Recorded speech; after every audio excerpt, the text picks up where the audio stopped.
Welcome back. This is Newsfile. It's your most authoritative news analysis platform. And here on Newsfile, as always, we put Ghana first. And my guest this morning, we are extremely thankful to Professor Kwame Jan of the University of Ghana School of Law, Legon, right here in the studio.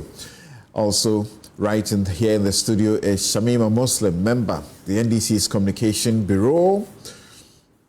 We're joined by Samuel Atacha. He's a lawyer, former minister. Vera Abna-Addo is programs officer of the CDD Ghana, elections, rule of law, and anti-corruption, as well as coordinator of the parliamentary and youth desks of the CDD. Randolph Chumesi-Ankra is also a lawyer and joins us. We promise you a very educative program, as always.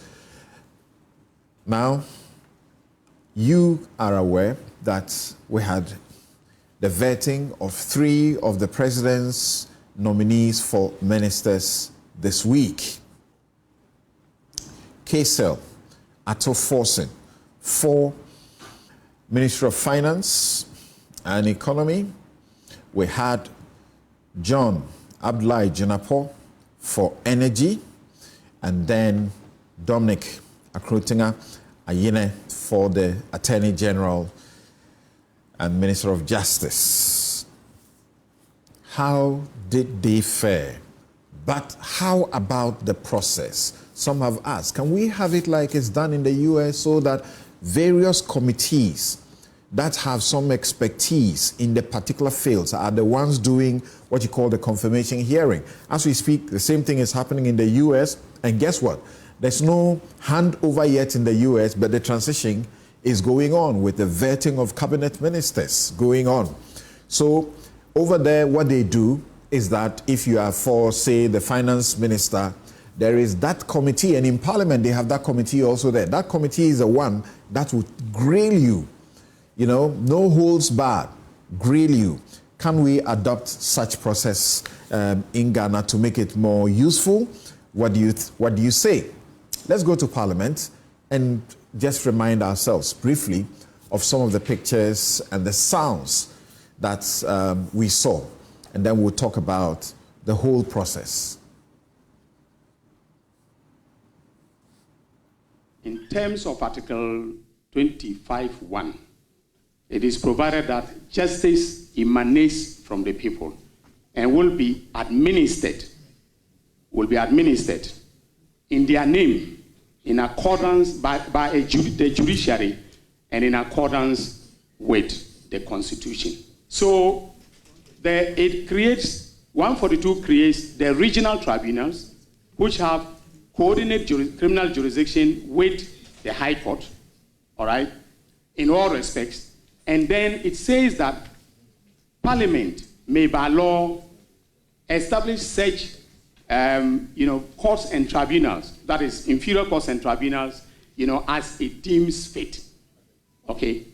Now, to the question why we want to bring back the public tribunals. We want to go back and align with the internal logic of Article 125, Clause 1, that there must be participation by ordinary people in the administration of justice. If you recall, all the tribunals, district tribunals, circuit tribunals, regional tribunals, had a chairperson or chairman and 2 who was, mandatorily required to be a lawyer, and 2, other persons who were non-lawyers selected from the community. So aside the traditional jury system that allows, ordinary citizens to participate in the administration of justice in a limited fashion, the PNDC, in its wisdom, broadened public participation in the administration of justice through the tribunal system. I know there are some cocoa farmers in and around Ejumako and Yanesia. Asin area, Dentra, Ashanti, Western North. They are all listening to you. And they would want to know from you as Minister of Finance, because under the previous administration, Cocoa Board was moved from the Ministry of Finance to Ministry of Agric. People had issues with it. They want to know from you, from a cocoa growing area, whether you are immediately going to increase, as promised, the producer price of cocoa to 6,000 Ghana cedis per bag, as promised. Thank you very much, and I wish you the very best, Ato.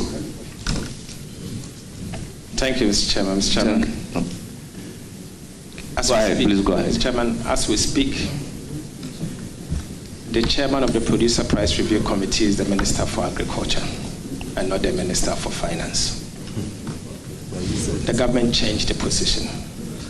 In fact, President Akufo-Addo brought a bill to the House for us to consider and change it. Until that changes, I will not be the chair of the Producer Price Review Committee for me to commit. But what I can say is that, you know my passion with cocoa. I do not have a cocoa farm myself, but I recognize the work of the cocoa farmer. And I have fondly spoken about cocoa, and everyone knows that. I think the cocoa farmer must be prioritized. One of the reasons why our cocoa is going down is that we are not paying the cocoa farmer a fair price. As a result, there are no incentives for the cocoa farmer to cultivate cocoa. And our volumes are dwindling from almost 1 million metric ton to 400 and something thousand metric ton. Today, we are second largest producer of cocoa. Ecuador is fast approaching, and if care is not taken, Ecuador will overtake us. Cocoa has supported Ghana's economy over the years. I think it's about time that we pay attention to the cocoa sector by giving fair price to the cocoa farmer and revamp the industry.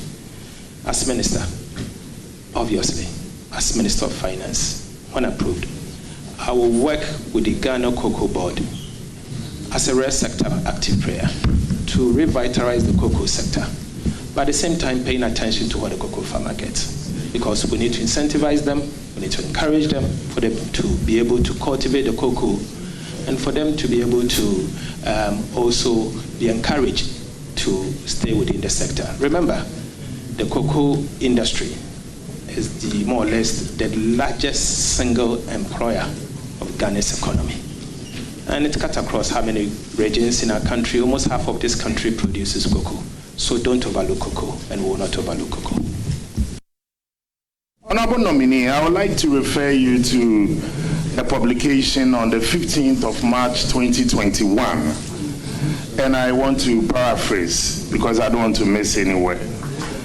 And I quote, "Ghana today, we are complaining that this gambling is destroying our youth. I've read a number of articles on this. I would have thought that the government will come out with a policy to restrict gambling and to even ban it," he said. And this was a quotation attributed to you, Honorable Nominee. I want to ask and proceed on this. Do you still stand by this position of banning gambling and banning betting and all that in its entirety, or now your position has changed? That's what I wanted to ask. Thank you. Thank you, Mr. Chairman. Mr. Chairman, I think it's a very good question, and it's an opportunity for me to clarify. Mr. Chairman, I was on a show with the Honorable Kojo Opon Nkrumah, and the contest must come out. The Honorable consistent that there should be a private sector participant in the distribution, especially, like you said, billing and collection. When I was Deputy Minister, I led the process. When Honorable Secretary became my supervising minister, he made me lead the process of privatization. I led the team to India, I led the team to Uganda, I led the team to Kenya to learn from best practices. So I'm surprised, and let me put on record that I've been very consistent that we need private sector participation at the distribution level, except that I disagreed with the format of the PDS, and I maintain that we can do it better. The ATC&C, I think it's about 23% for the technical, and the remaining is the commercial, which sums it up to the 40%. Thank you. Mr. Chairman, that proposed measure is on our table, except that our approach is different. We believe that we can merge Bui Power and VRA so that you have something like Ghana Power Company or whatever. We do not intend to privatize. So when you merge them, you have a holding company and 3 subsidiaries: hydro components, thermal components, and renewable components, all under one umbrella, but controlled by both VRA and BUI. They will determine how they want to run it. They will determine how they want to move with it. We do not intend to privatize any of those plants because they produce about 45% of our national requirement. And as a strategic step, you do not put all your energy assets in private hands. So let me assure the workers, we'll consult them. This is just an idea that we intend to implement. If we need to tweak it, we will do that with them and bring about efficiency.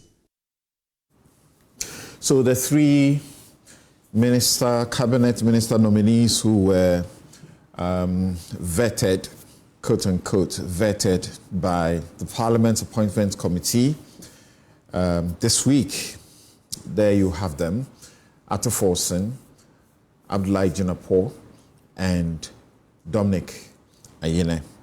Let me come to my guests to begin to look at, first of all, their highlights of this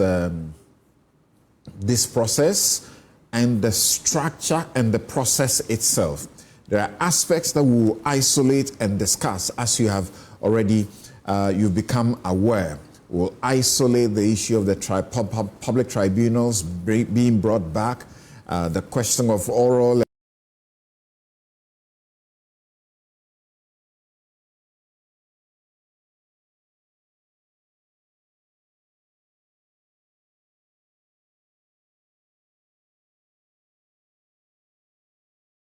far gone. That's right. Today is 18th of January, exactly 11 days after the historic inauguration of His Excellency John Dramani Mahama.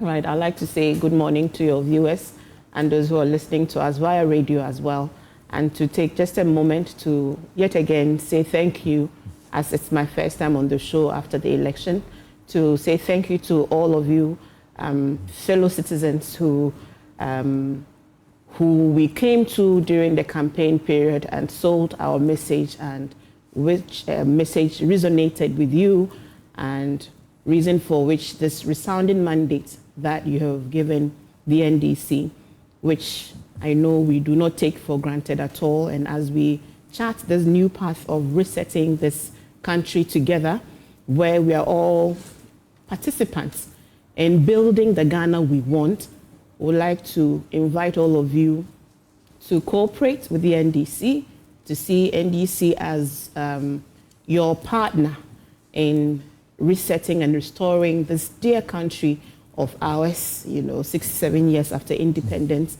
we should be in a better place than we currently are. And the commitment of His Excellency John Dramani Mahama is without doubt to the people of Ghana. And so thank you once again for that mandate. So indeed, exactly 11 days ago, President Mahama was sworn into office, as we all know, and to a very teeming mass of very expected citizens who came out in their numbers to vote for him. At that Independence Square, he spoke passionately from his heart about the Ghana that he envisions, where there is inclusion, where there is love, fellow feeling, where there is recognition of the contribution of everyone, where there is fair representation, gender, persons with disability, amongst others. A Ghana that would have the Ghanaian as the center of development. He also spoke about a number of things. He announced some 4 critical strategic priorities that he intends to focus on. 1 being the economic restoration and stabilization of the economy. 2, improving the business climate. 3 was implementing governance and accountability and constitutional reforms, and of course, strengthening the fight against corruption. We all agree that to achieve these noble ideals for which the Ghanaian has given us this mandate, we need a team. We need a team to help with the reset agenda. And I think one of the major initial moves would be forming the government. if you took a look at his 120-day social contract with, did I just do that? She just forgot herself that she was live on television.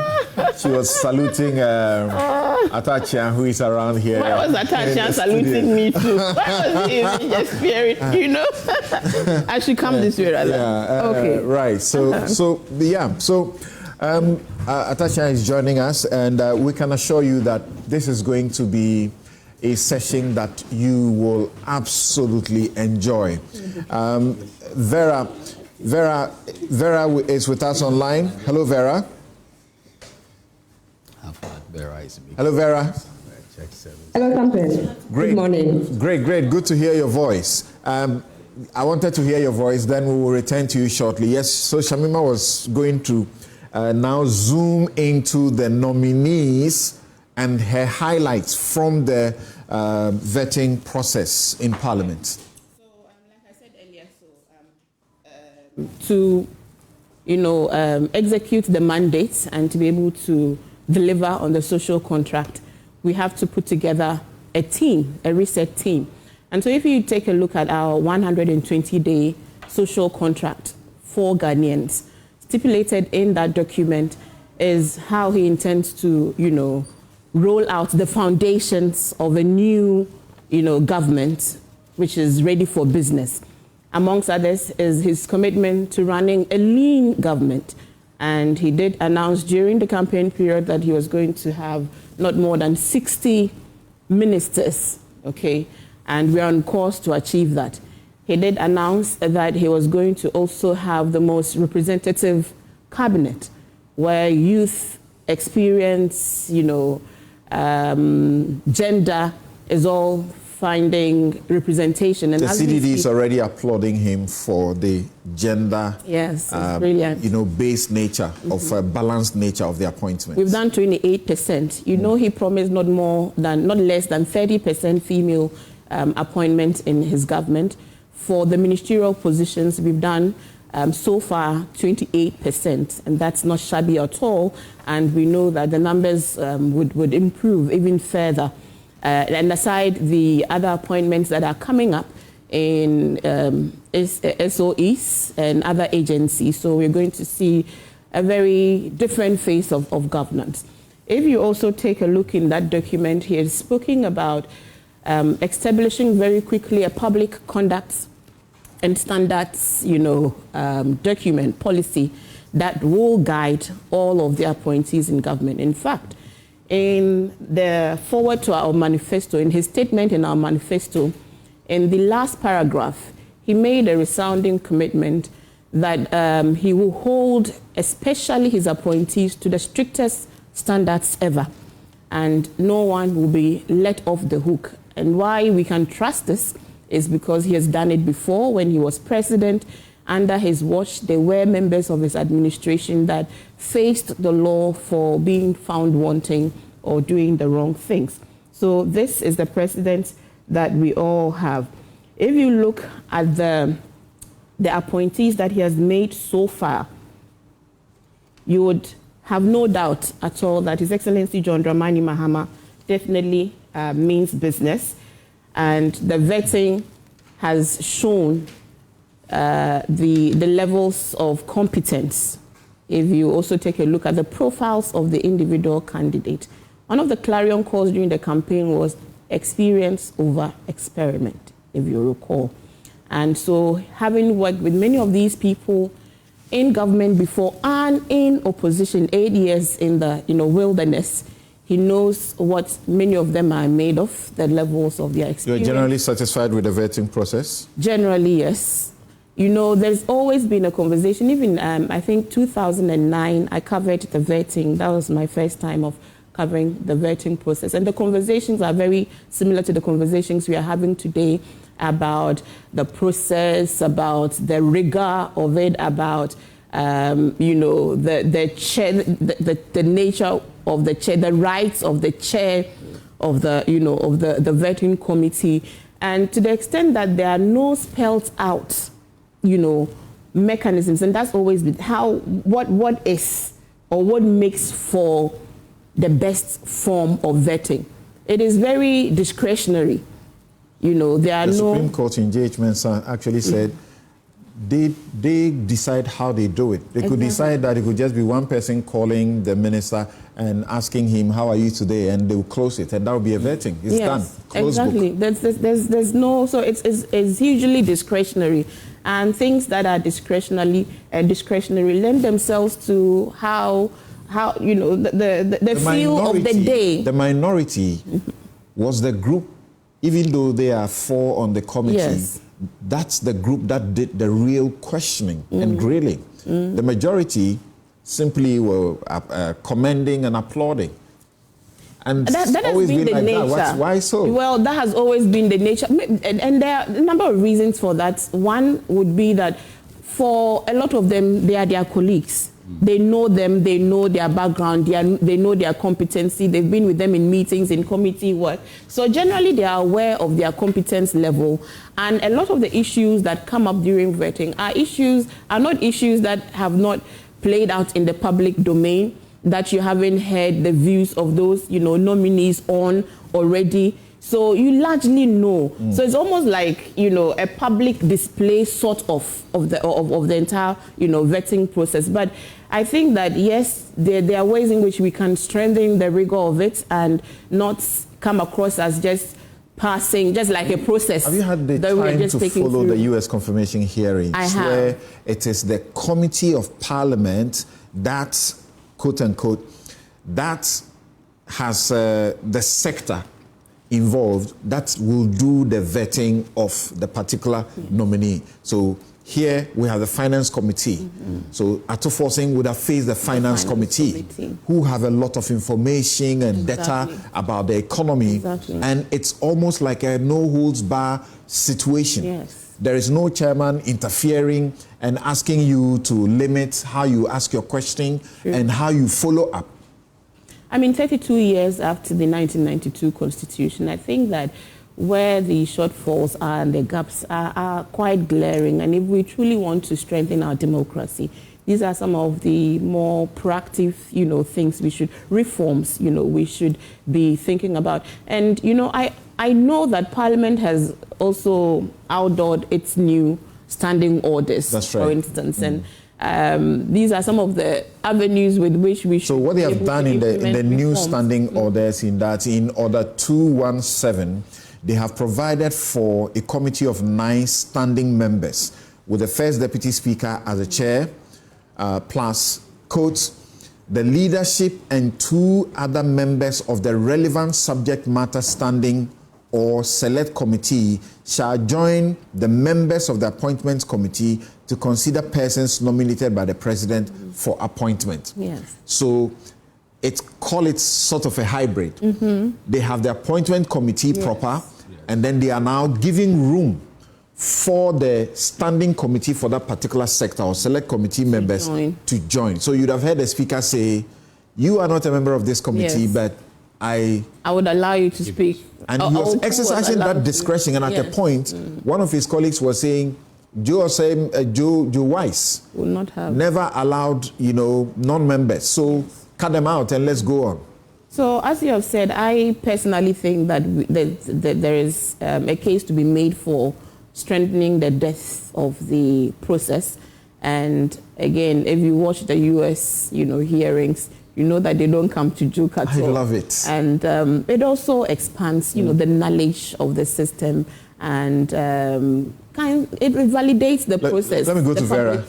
Let me go to Vera. Vera, and the U.S. confirmation hearings, forgive me that I'm referring to that, because we must always copy the best and use the best approaches. They will grill you from your conduct even in primary school, if you misconducted yourself somehow.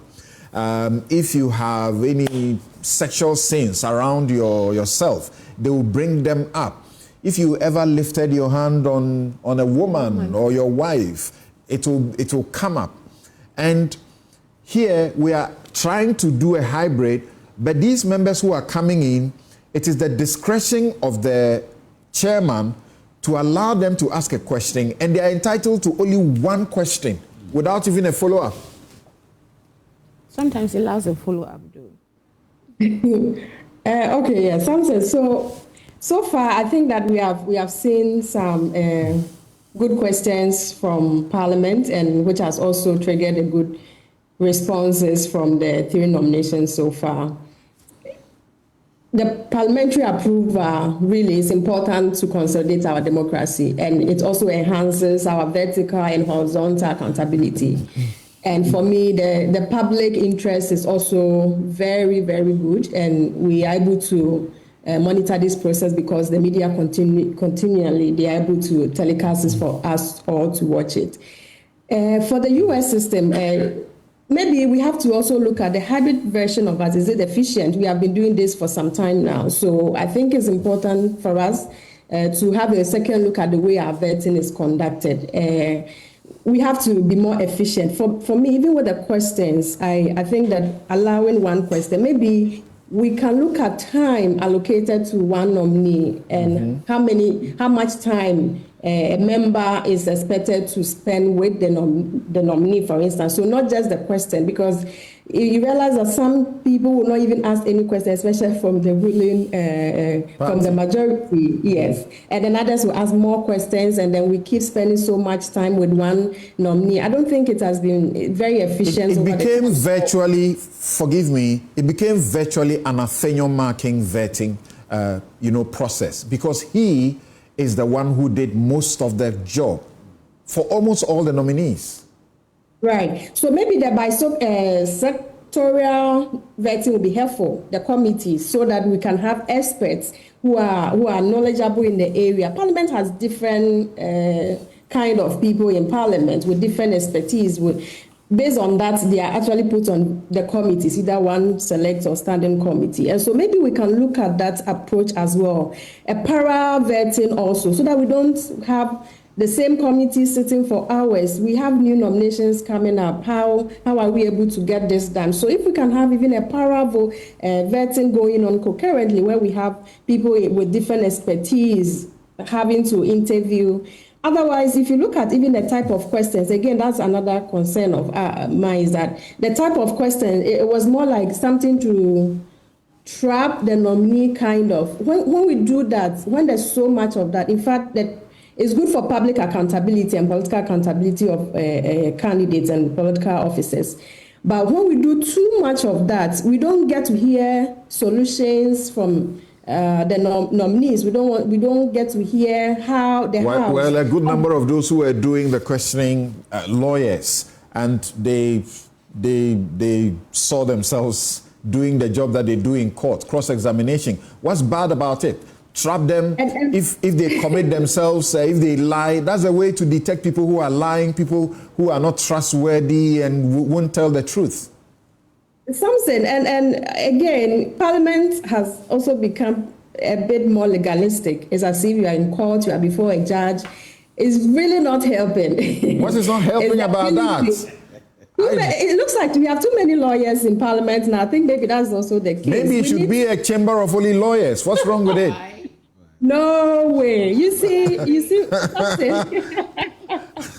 something. I think that what is important is that there's high expectation of these nominees and high expectation for this government. And it's important that we are able to get these nominees to tell us what are the great ideas, what are the new solutions, what are the innovations that are coming into the sector. And so you go through the vetting, and then we have so many questions. So how do you want to do this? I will do this. What are you going to do? So that it's not always about the eyes. If the nominee puts his or her idea out there, then we can all interrogate and say, this is what you intend to do. What does your manifesto say? What is the national agenda about this? So that we don't keep on allowing government to do things when they are in government, and then another government comes in and says, okay, we are no longer going to do this. The national agenda, it seems to be missing. And we also want to be sure the integrity of these nominees. And so the questions, we need to really look at the questions, and also that it's too much legalistic, something. The Parliament is representing constituents, their representatives, and it's important that we all will be able to appreciate the questions that the parliamentarians are asking and how we can follow, because at a point sometimes you are lost and you are wondering why is this important, why are we going this way, what is the whole thing. So I think that everybody needs some law. Law is very empowering, and let them make it that way if that's what it has. It's a lawmaking chamber anyway. Forgive me about that one. How do you translate law into practicality?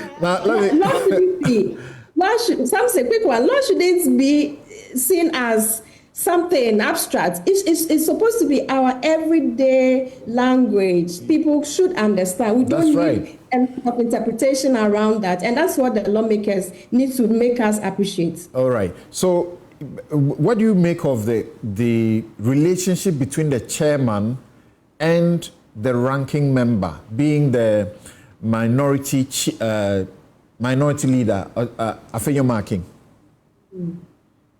So I think it's a bit of, I'm not sure. They started a bit on a rough note. I thought there were lots of unnecessary interjections. And I was hoping that the two of them will agree, because this is parliamentary job and it's no longer minority versus majority. So I think that they need to really, we want to see a better coordination going into the next. Did you say it's no longer majority versus minority? That's what goes on in Parliament. It's worrying, but you see, it's worrying because it's a chamber of politicians, and they are from two sides. That's all it is about.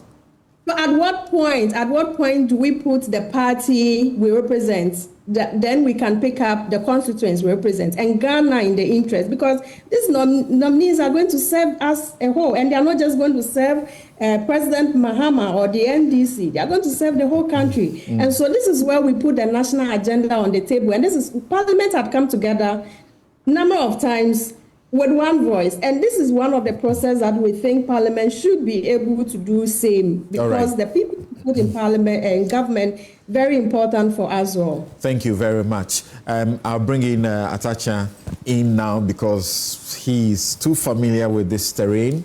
And thank you so much for making time to join us on Newsfile.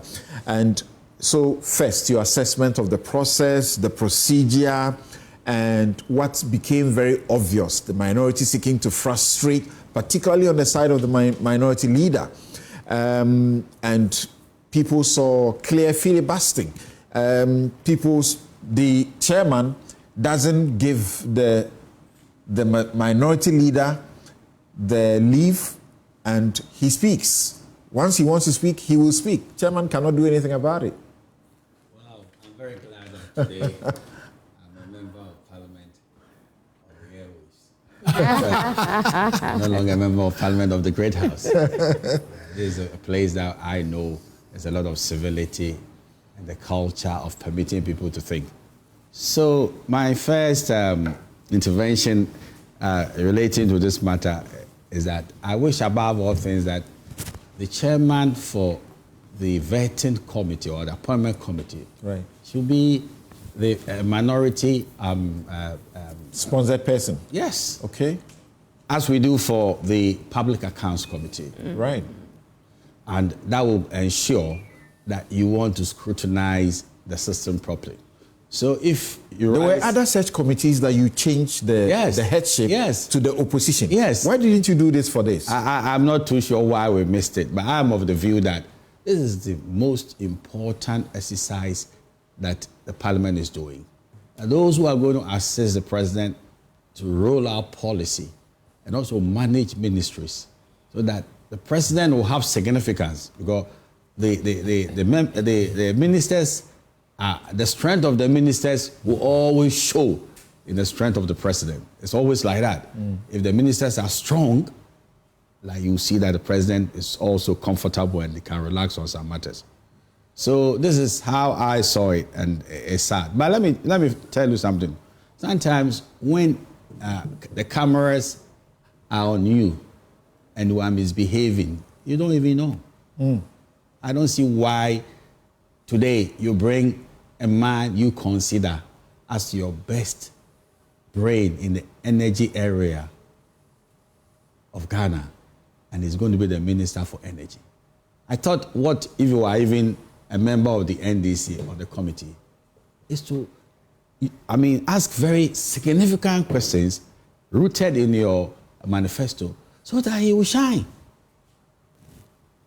I don't know why you are seated and the camera's on you, and we're just nodding, you know. What is the sense of your manifesto? Please, at page so and so of your manifesto, this is how we are going to have an energy mix, a nuclear. Nuclear is part of the energy mix of Ghana. Right. What is your sense of the rollout? Now you leave the nominee to give very credible answers and good answers. Then NDC will shine. They didn't say it. They think that, oh, maybe they've been schooled. You know, let them pass. But you are shortchanging the nominee. There were a few of those, though. Yeah, the scholarship of the nominee is not known via NDC. And I believe that at least might to be desired.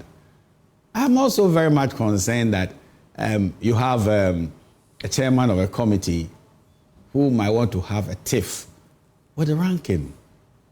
I've sat there. Honorable Doa Jao was there. Even there, that was a young, member of parliament, and you could really go the full hog. And you clash with people who they believe they are very powerful.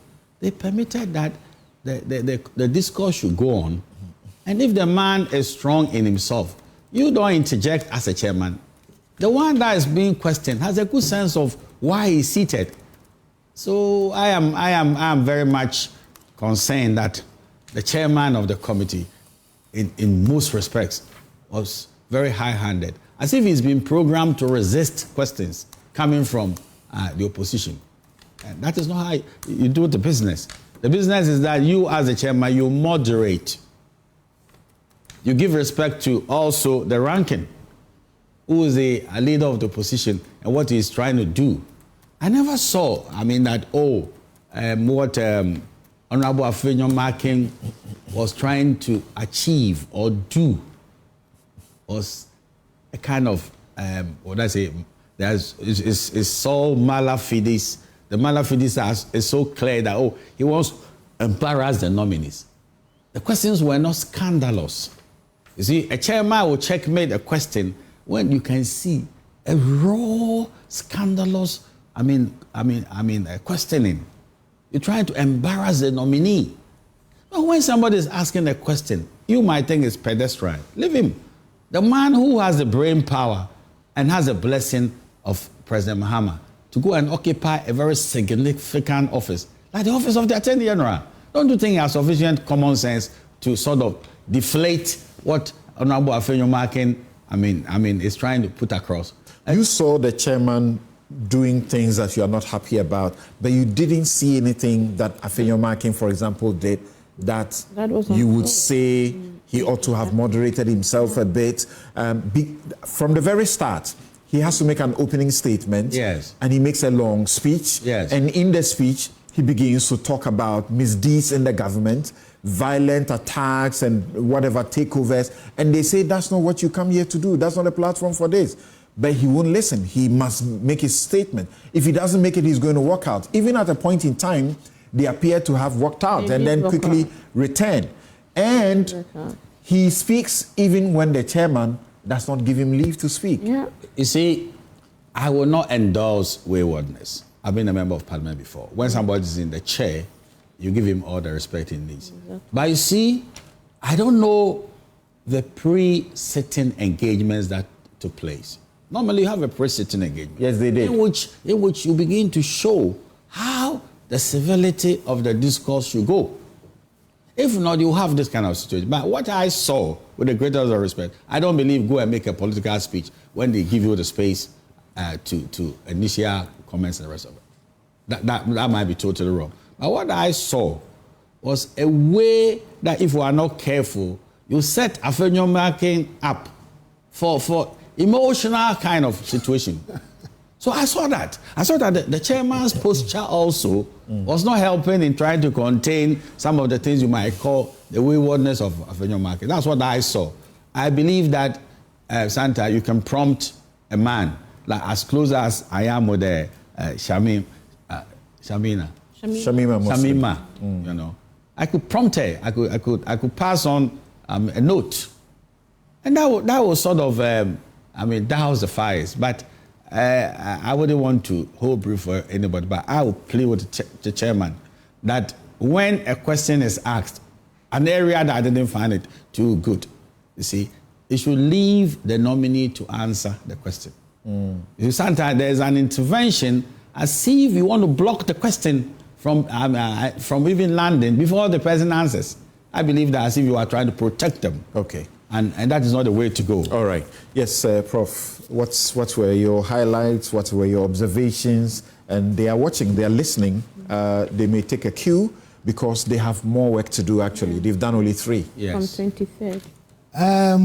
Let me say good morning to all your viewers and all your listeners. And I particularly want to say good morning to my learned colleague, the Honorable Atachian. You remember the last time he and I were on air was in the parliamentary hearings. Yes, that's right. And I believe people will be you led your client there. Yeah. People will be expecting a showdown between Honorable Atachian and myself. All right. That will not happen. Okay. We are brothers. So, going back to vetting and matters arising, Samson, let me ask all of us a question. What is the purpose of the vetting? The whole process, what is the purpose? And what is the outcome that we are expecting? So we take the people through this process. What are we expecting? I would have thought that we are looking for one, the technical competence and capability of the nominee. Precisely. We are looking at the nominee's credibility, integrity, and consistency. Correct. We are looking at the overall suitability of the nominee for the role that he has been nominated to come and perform. I hold this view. I may be wrong, but that's my view. And this is in some way supporting what my learned brother said. You want to appoint 60 people and give 60 people virtually control over the management of the affairs of state. And we are 35 million of us. These 60 people are going to determine our destiny. Precisely. And I tell you, and that of children yet unborn in this country. So these destiny controllers, the collective competencies and capabilities of these 60 people will determine where we will go. And I'm saying the collective competencies and capabilities. So if the 60 people, those of us who are sitting back, our assessment is that their collective competencies and capabilities cannot run a country, we are dead. The markets, your constituents. So you put somebody for finance. The questions that are coming out are not able to bring out the best in this person. So the markets are not seeing the capacity, the competences. So what will the speculators think? That is this person capable of managing the city? What assurance do they have, investors? So this opportunity is for the people, the nominees, to give a reassurance to the populace and the market wide out there, not only within the jurisdiction. The guys on the London Stock Exchange, New York, they are listening. They have their people on the ground here communicating to them. So sorry, that's her, preliminary comment before she asks her question. Yes, I think Abraham Sayasari and one other from Atachian's area, this new entrant, there's a lady. She's my MP. Oh, okay. Great. Tiwa West. Yeah. She is representing me in Parliament. Okay. So, the markets are watching your nominees.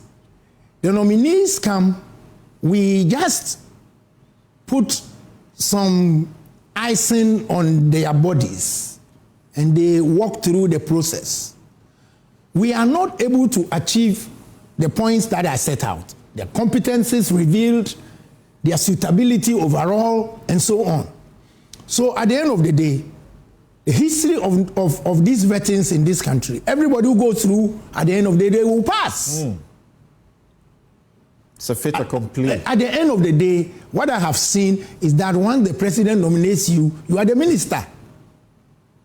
Unless something absolutely scandalous, and in any event, if there are scandals, we still will cover them because they are our nominees.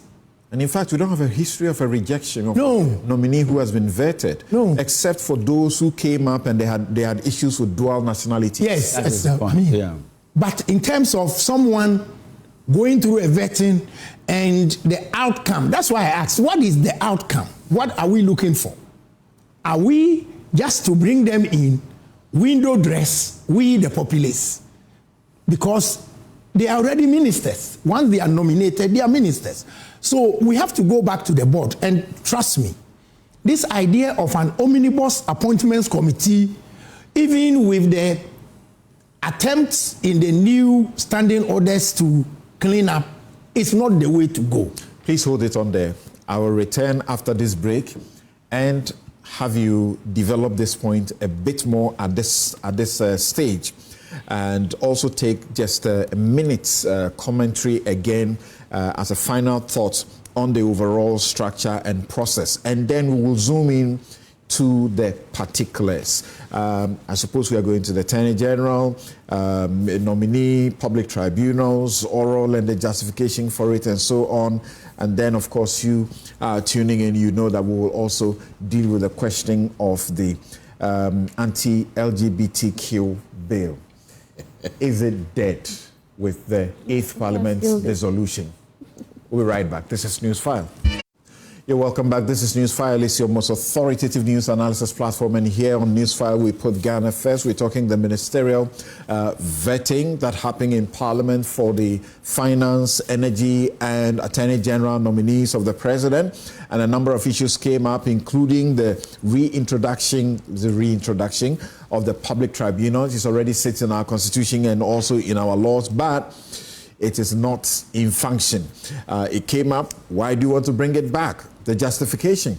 Is it good for you? There was also questions about the oral operation, recover all loot, and the manner in which they have begun to conduct their business, including seeking to sort of shame somebody they have information on about having acquired land improperly somewhat.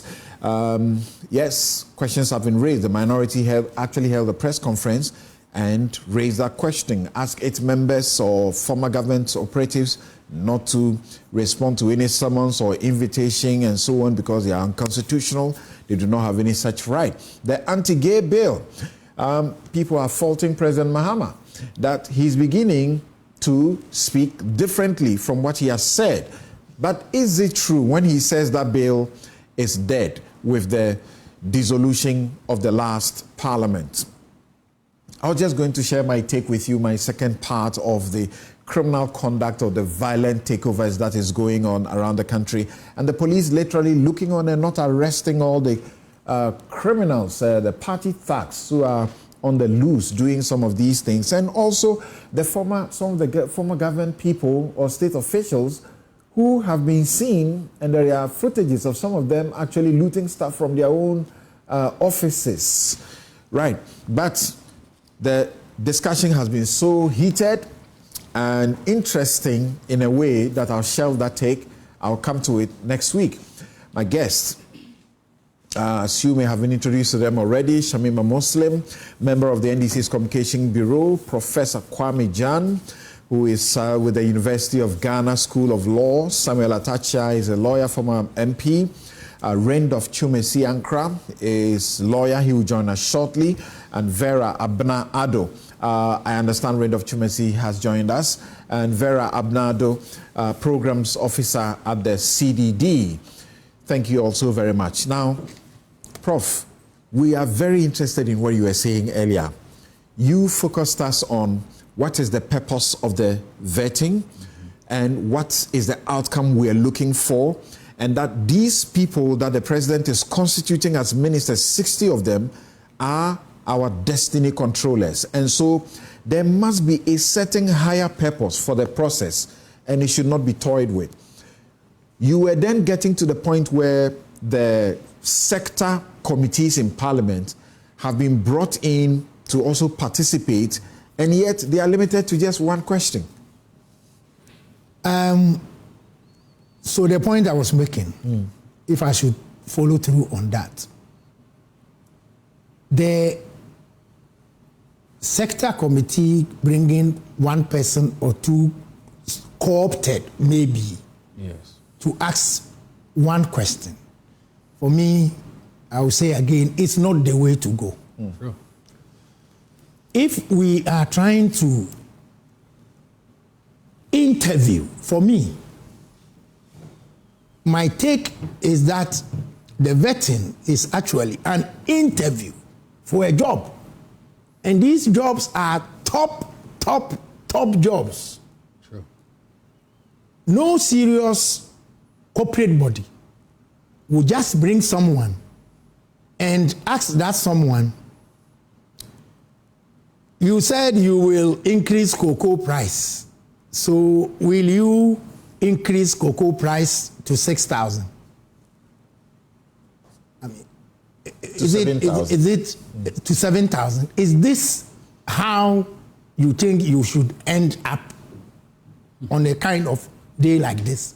Yes, it may go to the credibility. It may go to the credibility and the integrity of the person. And see how he apparently dodged that question when it was asked. But before you get there, you should have gone through the mundane issues.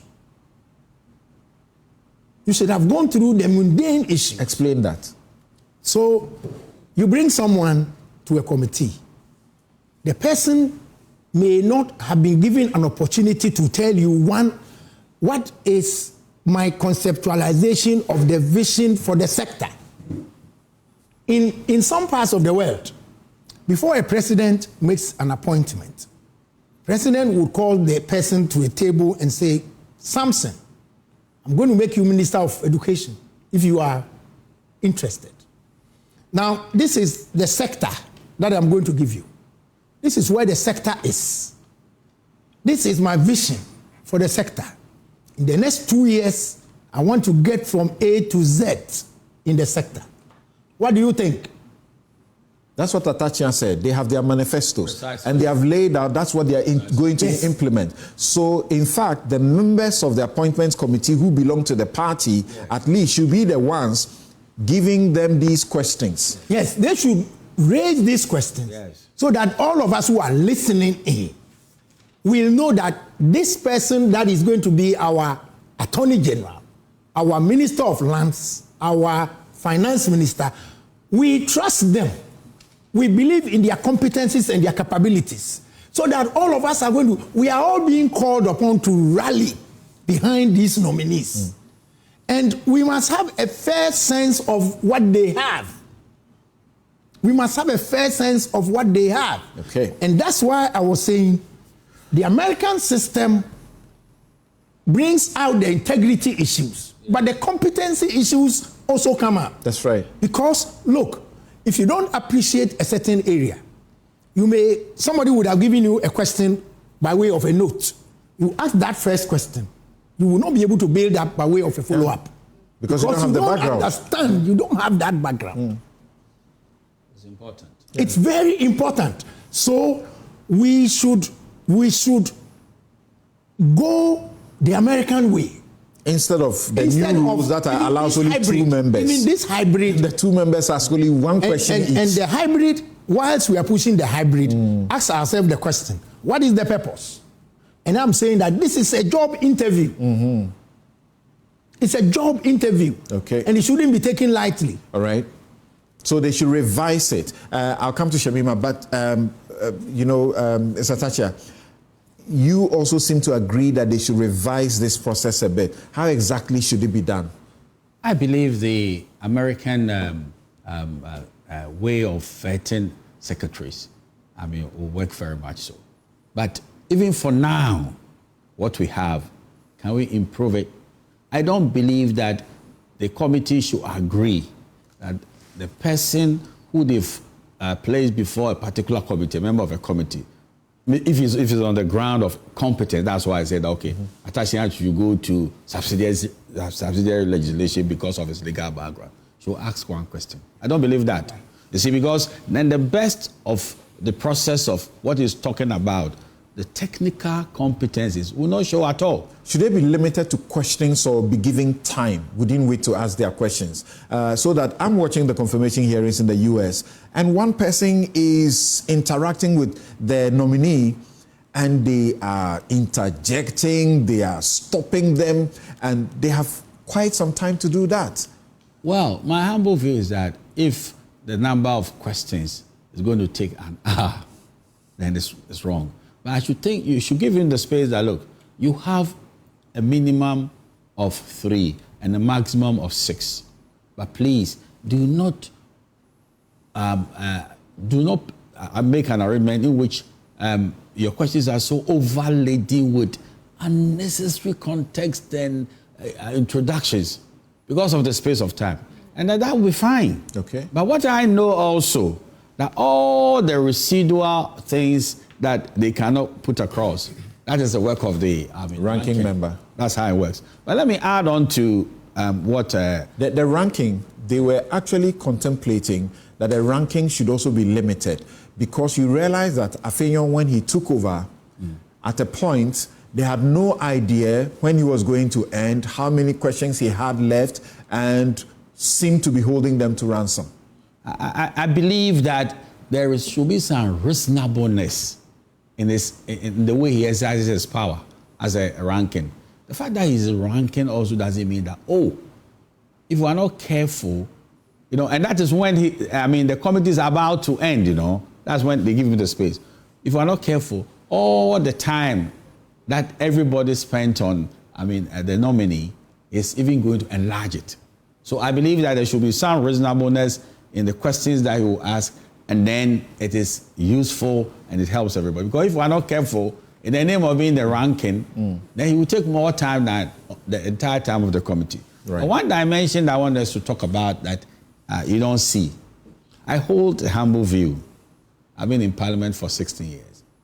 That, as he said, I never saw it from the dimension he said, that these are going to be destiny makers.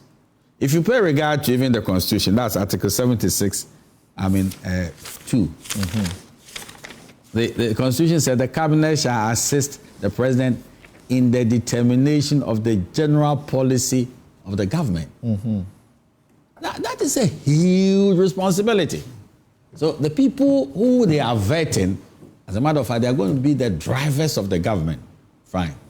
I always want to find out, what have you done before that we should endorse you and force you on the public? That is one of the things I believe is very important. Have you had private success before? If you couldn't run your personal economy, who should trust you with this huge responsibility? And that dimension, we don't pay attention. Because it's not just going to be like a man sitting. And even the temptations that it brings. You are used to seeing 5,000 cities, and suddenly you are seeing 5 billion. I'm telling you. And there are people who easily will come and seek to compromise you. So if we are not careful, we are going to just say, in the name of politics, a man just enters Parliament. All right. And then we don't know what he did before. He has not shown private success. And they forced him into a very huge office. Okay. The temptations are Thank serious. you. Yes, Shamima.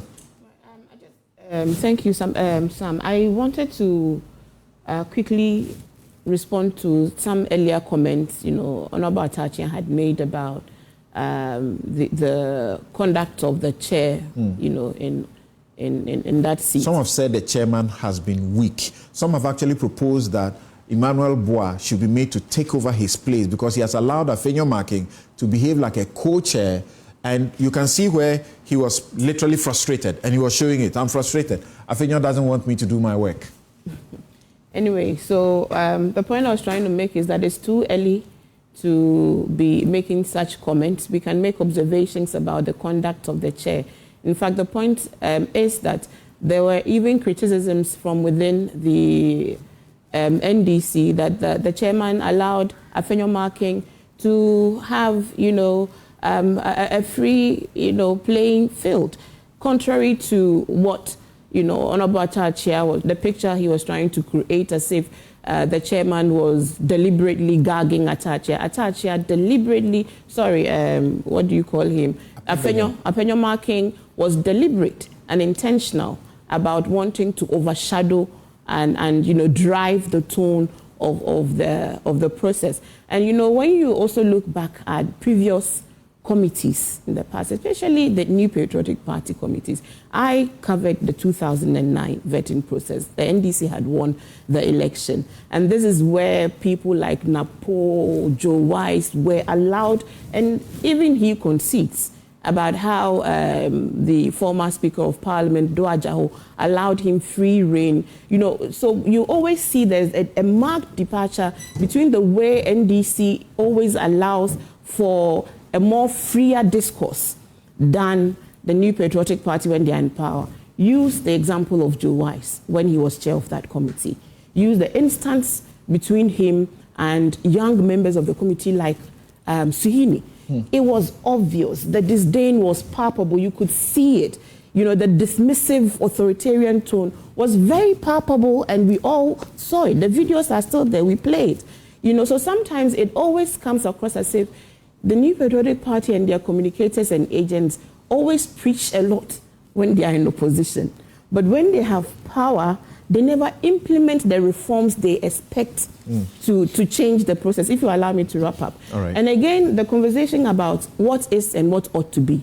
We've spent a lot of time talking about what ought to be, drawing lessons from other institutions. What is what we have, and what the current standing others allow.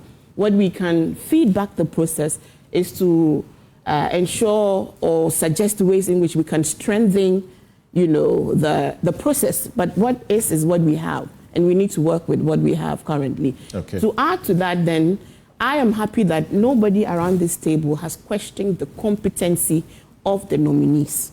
None of the speakers on here have questioned the competence of at least the 3 nominees and the other announcements that have been made so far. They all agree that these individuals know the job, and that perhaps we should allow them more time. After the vetting, they held a press conference, though, and spoke about how evasive some of the nominees were. Gideon Buako's press conference, as in the minority, Gideon Buako addressed one of the sessions and spoke about how the finance minister nominee was evasive on a number of the questionings. And also John Darko also spoke at that presser and told us about how Dominic Ayene issues of conflict of interest. 4 hours. Issues of conflict of interest in clients he had before, who now are before international arbitration and are looking for. There's always an objective assessment of a performance, and there's a subjective assessment. The fact that you are not satisfied with somebody's answer to a question does not, remove the fact that the person did their best that they could, given the circumstances that they have. They are not there to totally please you 100%. It's not possible. And sometimes it would seem as if the minority members on the committee are quite adversarial. And it's like you're in a court. Because they are the ones who are doing the grilling. The majority members are not grilling. They are just commenting. You see, but there's motive. And sometimes the motive oozes. Look, all of us are in this system. Let's not pretend we don't know the things that happen behind the... you were suggesting earlier that maybe somebody had been primed to present. So should we say that you have been priming your minority people to be disruptive, to try to usurp the authority of the chair? Should we say... Would it be fair to suggest him, Honorable Atachia? So please, if we want to strengthen... Samima is mixing the in-camera discussions with the... No, I'm not mixing seen any incoming. No, he said it. I didn't understand. He suggested it here. I didn't understand. He suggested it online. I didn't understand why a chairman of a committee was arrest a question when the nominee is fully competent to answer. I didn't understand that. Okay. The chairman and like Prof said, and like Prof Kwame Jan said, this is also a place to test your credibility or integrity, among others. But Gideon Bwako asked a question and insisted that I think Ato forcing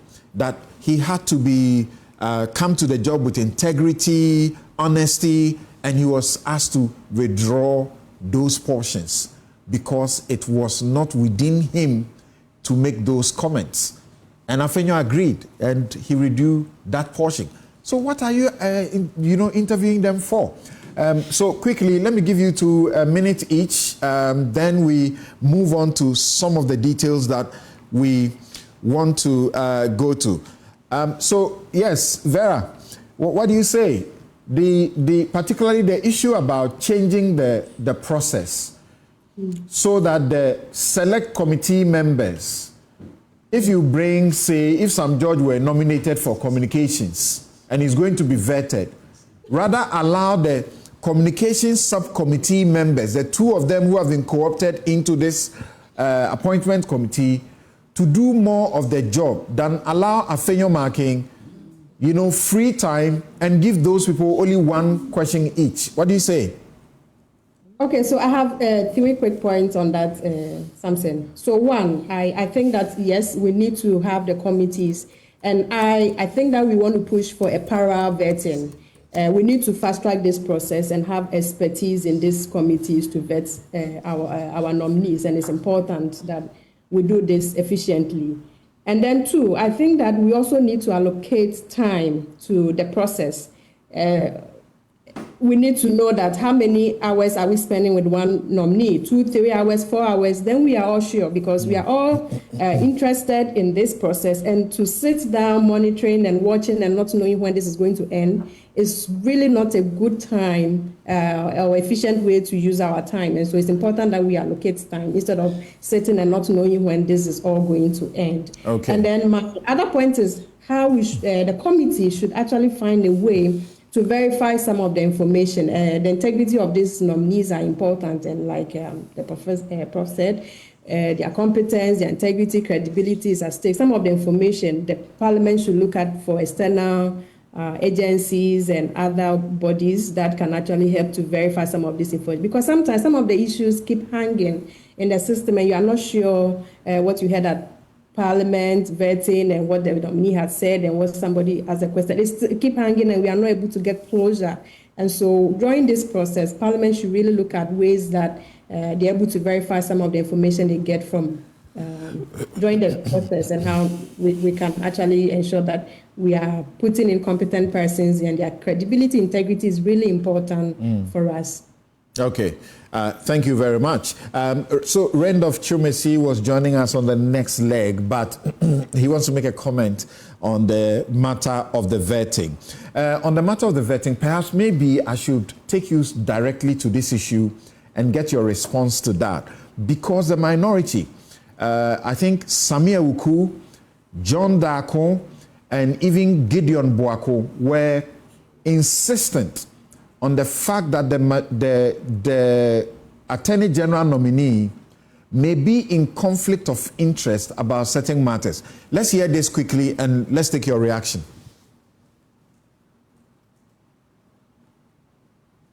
Yeah, Honorable nominee, I'm sure you are aware of a company called Cassius Mining. That company obtained a grant of prospecting license from the Minister for Lands and Natural Resources sometime in 2016. Actually, 14 days after the Mahama administration had lost power. The company at the time did not comply with the prospecting license, and they had made an application for renewal of the prospecting license. Following that, Honorable nominee, you became the counsel for Honourable Member, Cassius Mining. do you have the evidence that the company did not comply? And in any case, that particular company is not before us. So you know the rules relating to speaking about persons who are not before us and will not have the opportunity to defend themselves. So be guided. Thank you, Mr. Chairman. So following that, Mr. Nominee became the counsel for Cassius Mining and made demands on the government for renewal of the company's prospecting license. In fact, Mr. Nominee, you as a lawyer for the company, you wrote a letter dated 21st February 2020, attention the Chief Executive Officer of Minerals Commission. You stated variously, but in particular, clause 4 of your letter to the Chief Executive of Minerals Commission. You stated that the fact that the two shareholders of the company prior convictions cannot vitiate the license, it is not a relevant consideration. You stated, Mr. Nominee, that it is spurious and disingenuous for you to suggest that the minister can, on this basis, refuse to grant the license renewal. But even if it were so, damages will still flow and the government of Ghana will remain liable. Mr. Nominee, it will interest you to know that about 2 weeks ago, this company, Cassius Mining, for which you were once their legal counsel, has filed an arbitration against the government of Ghana, claiming in excess of 440 million United States dollars at the London Center of International Arbitration. The Attorney General of the Republic of Ghana is supposed to defend the Republic against all claims, including one such as this. Now, you were once the lawyer of this company. You believed in their claim against the government of Ghana. Mr. Nominee, are you going to ensure that when the Republic goes to defend this claim, the Republic of Ghana will not be burdened with this $441 million? And I'm saying this because of the appearance of conflict of interest.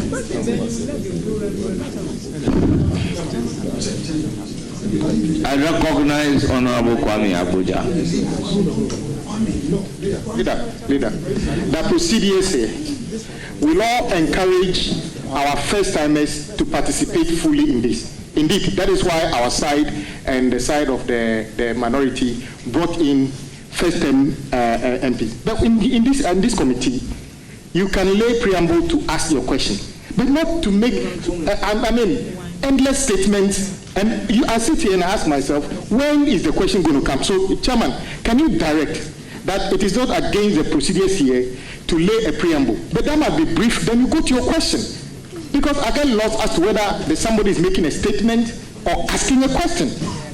You see, Chairman, people, Honorable people sit outside and sometimes they bash the members of the committee. Being outside and having the opportunity to ask a question are two different things. You don't have the opportunity to pose a question, but I will allow the nominee to provide an answer. Thank you, Mr. Chairman. Mr. Chairman, the honorable member is right. I have been instructed previously by Cassius Mining. I filed pleadings in the High Court in Bolgatanga together with my junior partner, Mr. Gordon Tamaklu. We litigated, various applications before the courts. I want to put it on record that I'm no longer Cassius Mining's lawyer. However, I'm keenly aware of the fact that the Constitution prohibits a situation where a public officer puts himself in a position where his private interest conflicts with the performance of his public duties. As Attorney General of the Republic, I will be the Republic's lawyer. As the Republic's lawyer, I am supposed to act in the best interest of the Republic, in accordance with the best traditions and ethics of the legal profession. I will not, in any manner whatsoever, compromise the interests of the Republic of Ghana. Honorable Member, if you care to know, and I'm sure you are very well aware, that I was Deputy Attorney General under the former Attorney General, Honorable Marietta Brew. And for 4 years, we handled that ministry in such a way that the U.S. government described the Attorney General's office as a corruption-free zone. Dominic Akrutinga Ayine, that is how he responded to that important questioning. And there were two similar ones like that. Samia Oku, who a while ago was in charge of the NLA, National Lotteries Authority, also said there was one matter that is now going for or just being filed and might bring up a judgment debt and so on and so forth. Yes, Randolph, what do you say? Should these matters and how potentially the Attorney General nominee's previous connection or relationship prohibit him from becoming the Attorney General? Samson, to answer your question, let me just chip in this quickly. Samson, you are aware that almost every practicing lawyer in this country may have, at a point in their practice, issued a writ against the Attorney General. So does it mean that when you end up on the side of the state as the Attorney General, you cannot, because at a point in time you issued a writ against the Attorney General? Samson, in fact, my learned senior and venerable lecturer discharged himself very well with regard to the answer, because Cassius Mining, he admitted at a point, employed his services. And at the time he appeared before the committee, he was no longer lawyer on record for Cassius Mining. So at that point in time, the question that we have to ask ourselves is, what is his interest? What personal interest does he have in Cassius Mining? Because the prohibition on him by law is that a public officer should not put himself in a position where his personal interest would override that of the state. Now, his services has been discharged as lawyer for Cassius Mining. Cassius Mining, I believe, have retained another lawyer. So at this particular point in time, where Dr. Ayine is not an employee of Cassius Mining, is not an officer, is not their lawyer, where lies his interest in Cassius Mining's case? Imagine that the Attorney General appears to defend the state, and the documents before this tribunal, arbitration panel, include documents that the Attorney General had written, which was read out, which suggested that their company had a good case. How is he going to say otherwise for the state? That, yes, I was the one who wrote this letter, and I said they had a case, but now I'm the Attorney General, I say they don't have a case. Thompson, I believe that when he wrote that opinion for Cassius Mining, there was an Attorney General in office at the time, and that Attorney General disagreed with that opinion. Mm-hmm. So there should have been legitimate or legal basis for that disagreement, and that disagreement becomes a position of the state. Yes. So I believe that Dr. Ayine would have to, whether he likes it or not, would have to move with that particular position of the state. And as he indicated at the vetting, that he has a duty constitutionally to defend the interests of the state. And while the state has already taken a position, that is the position that must override. That must so what? The position he held earlier will change because his office has changed? No, the position he held earlier may not have changed because his office has changed. The position he held earlier was a legal opinion he preferred, which other lawyers or the state disagreed with. So, Samson, we are lawyers. We appear before the courts. You have an opinion you believe in to be the position of the law. Another lawyer has an opinion which they believe it to be the position of the law. At the end of the day, the judge decides that this is actually the position of the law. It does not mean that your position may have changed or has changed, but it means that your position did not find favor with the judge. And in this case, all I'm saying is that the opinion proffered by Dr. Ayine then... Yes, so all you are saying is that he will abandon his previous position simply because now he has become the Attorney General. No, he will abandon his previous position because now he has, one, a constitutional duty to defend the interests of the state. Two, the state has already... Defend it even when he doesn't believe in that position. No, Samson, I mean, we always revise our positions. And if a superior argument was put up by the previous Attorney General and he goes with that superior argument, I don't think there's anything wrong with that. There are certain different situations. The other day I appeared at the Court of Appeal and Justice Sir Dennis was on a matter that I was involved. He said, Chief, I dealt with this matter before when I was in private practice. Do you still want me to sit on it? I'm recusing myself. I said, no, I trust you. Sit on it. The Attorney General, does he have that kind of situation where you say, I'm not going because I was conflicted? No, I mean, the example of Sir Dennis that you just cited clearly fits the situation Dr. Ayine explained. That yes, he may have proffered an opinion or he may have dealt with the matter before, but this is his present position, and he's going to do justice in accordance with what the law says. Okay. And in fact, as an Attorney General, his duty is to apply the law or enforce the law. Okay. So he will prefer what he believes to be the law and then just leave it as it is. Thank you. Thank you very much for that point. Now, can we go to the tribunal, or you want to have a quick comment? If you have, it has to be some 1 minute because... Yeah, I think that the lawyer who is looking for professionalism with attendant fees has a particular mental state. And when you become the Attorney General also, you've been called upon not to go and find money as your sole aim.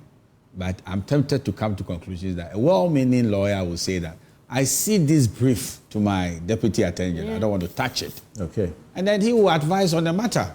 Because if it is not the case, then every practicing lawyer will have such situation when he's appointed as an Attorney General. Because there will not be an Attorney General who may not have a matter that he had dealt with before he became the Attorney General. And will have to deal with it again as Attorney General, but now on the opposite side. That's what I think about the matter. I don't believe that he's well-meaning as a look. I've touched this brief before.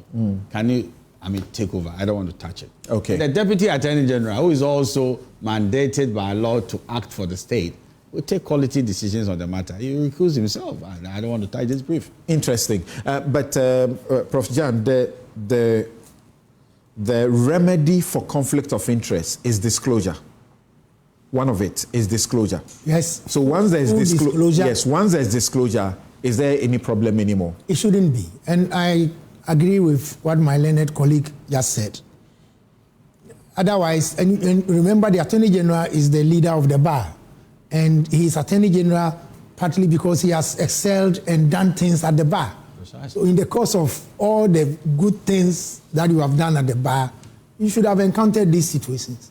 And that's a difficult situation, is it not? Yes, it is. But it should not be a ground for disqualification of a nominee. Atachian is suggesting that to the extent that this time round, he's going to face the case, but he doesn't have a financial interest because he's not a lawyer. If he were the lawyer, he would be thinking, they say, is how much involved? Let's say it's $50 million involved. If his own is 5 or 10%, that will be where his mind is. But now he has nothing in it. And Samson, remember also, you are a lawyer. In some of the cases, lawyers take particular positions not because they think that they have an ironclad case. At all. In some of the cases, I have taken cases where, in my honest professional assessment, the law is against me. But I try to push the margins of the law. Okay. I love that.